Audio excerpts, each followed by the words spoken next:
Just how triggering are our phones when it comes to dopamine? Okay, great question. We often hear that, that social media getting dopamine hit after dopamine hit.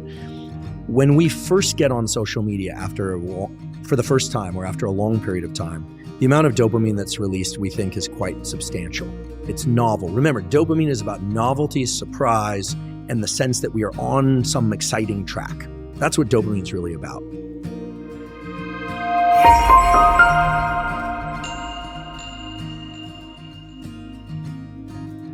It puts us into states of readiness, anticipation, looking, seeking, etc., almost always for things outside the confines of our skin. Just to contrast it maybe for a bit more of a future discussion, serotonin does the opposite. When there's a lot of serotonin in our brain and body, typically it makes us feel satisfied, sated, and more quiescent, comfortable with what we have in our own immediate sphere and within us, right? The comfort of a good meal, the food you have. Dopamine is about go, go, go. If you look at somebody who's high on cocaine or methamphetamine, it's all about pursuit, because that's a very dopaminergic drug. You look at somebody who's taken a drug, and I'm not suggesting people do this, but it really ramps up serotonin. Let's say a selective serotonin reuptake inhibitor, Prozac, Zoloft, etc. The side effects of those drugs, if the dosages are too high, lack of appetite, lack of libido, kind of meh about life, then so they'll adjust the dose down. That's because those are serotonergic drugs. So in general, when we are in pursuit of things, dopamine is quite high. So now you have to remind me your question, because I've set up the dopamine serotonin parallel. Smartphones. Cell phones, yes. Forgive me. So the thing about cell phones is when you first get on there and you haven't been, let's say you're no Wi-Fi on the flight or something, and you land, it can actually be quite stimulating. You get a lot of dopamine. Oh, there's this. Oh, there's that.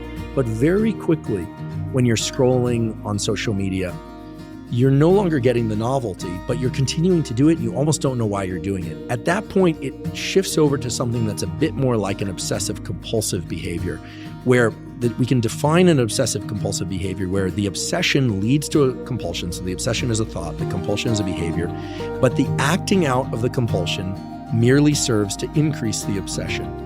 Right? This is very different than being obsessed with food or obsessed with cleanliness. There's no payoff. Right, exactly. There's no anxiety relief by carrying out the compulsion. With OCD behaviors, like scrolling social media, the dopamine quickly wanes, and then you find that you're just and we've all been there, you're scrolling, like, why am I doing this? This isn't that interesting. This isn't that interesting.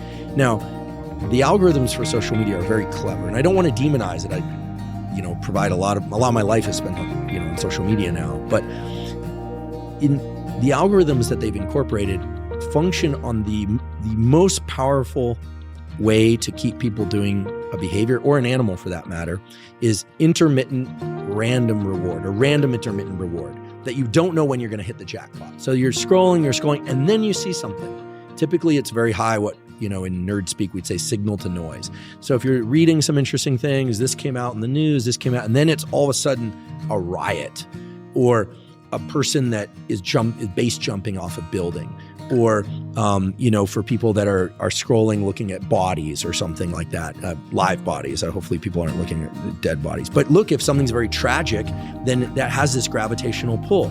And then what happens is you start getting the system working for that next dopamine hit that you don't know when it's going to come. It's just like gambling.